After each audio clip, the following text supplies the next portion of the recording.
Rasululloh sallallohu alayhi va sallam mo'jizalari. 71-mo'jiza. Hech qachon to'ymagin. Ibn Abbos radhiyallohu anhumodan rivoyat qilinadi. Men yosh bolalar bilan o'ynab yurgan edim.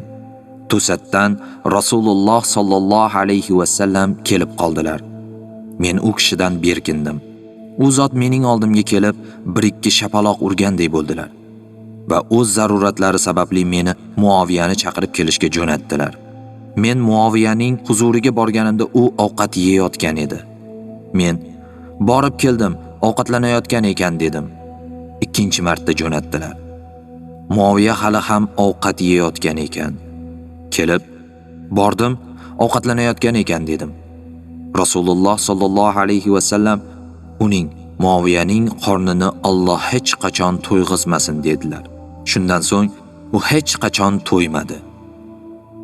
Ibn Kasir dedi: Muoviya radhiyallohu anhu shundan keyin hech qachon to'ymagan.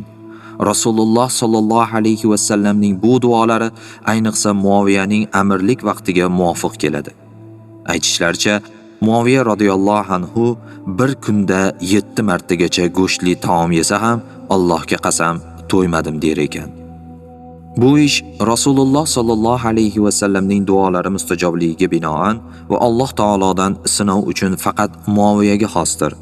Bu duo Rasululloh sallallohu alayhi va sallam tomonidan Muoviya radhiyallohu anhu dan achchiqlanish yoki g'azablanishga binoan bo'lgan emas.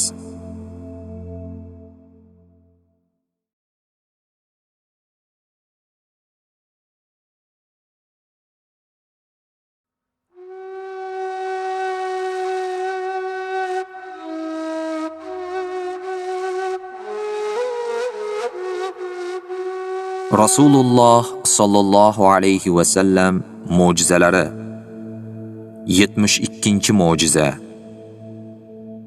Nabiy sallallohu alayhi va sallamning muborak tupuklari sahobaning uzilgan qo'lini birlashtirib shifo bo'lgani.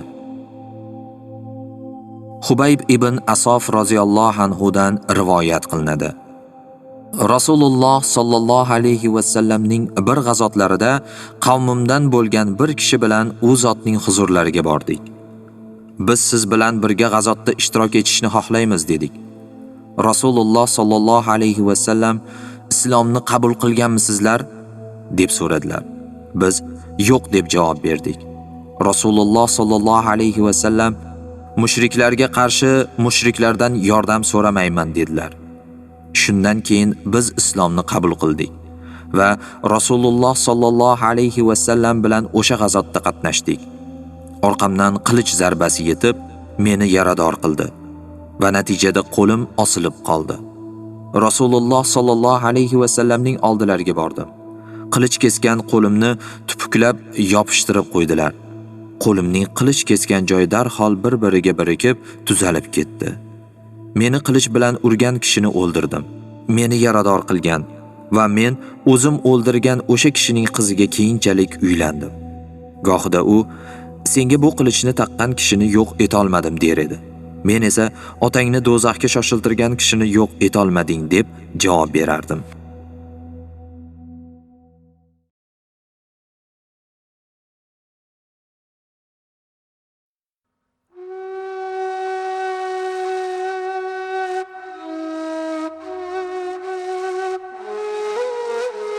Rasululloh sallallohu alayhi va sallam mo'jizalari.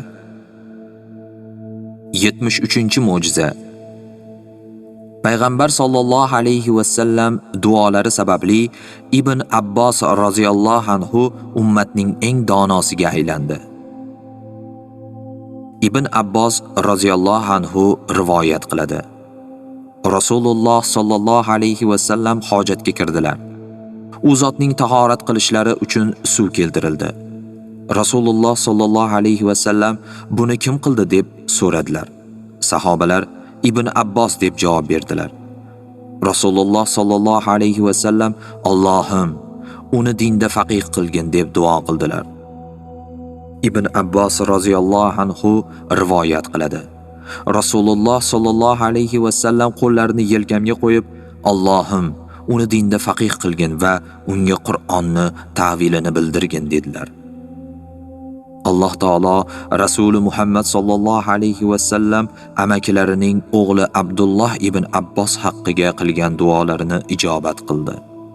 Ibn Abbos roziyallohu anhu to'g'ri yo'l ko'rsatuvchi, shariat ilmlari bobida tutgan yo'liga ergashiladigan iymon bo'lib voyaga yetdi. Jumladan tafsir ilmi sohasida tengi yo'q olim bo'ldi.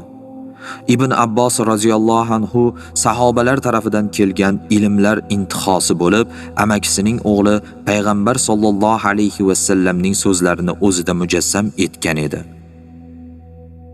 Abdulloh ibn Mas'ud roziyallohu anhu dedi: "Agar Ibn Abbos bizning yoshimizga yetsa, oramizdan biror kimsa unga ilmda barobar bo'la olmaydi.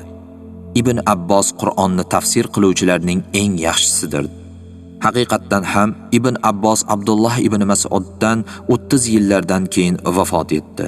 Uning mana shu muddat davomidagi xislatlariga nima deysiz? Aytishlaricha, Ibn Abbos Arafa kunlarida odamlarga xutba o'qib, ma'ruza qildi.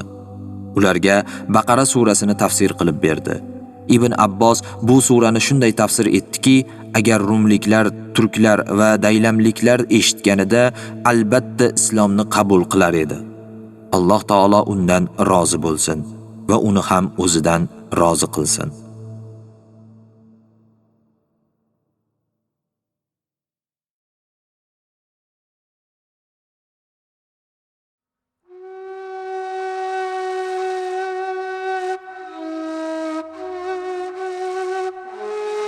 Rasululloh sallallohu alayhi va sallam mo'jizalari. 74-mo'jiza. Hunayn g'azotida mushriklarning mag'lub bo'lishi xabari aytilishi va ularning yengilishi.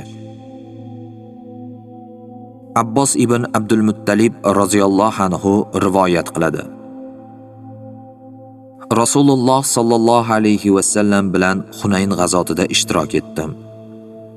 Men va Abu Sufyon ibn Haris ibn Abdul Muttalib Rasululloh sallallohu alayhi va sallam bilan doim birga bo'lib, umuman ajralmadik.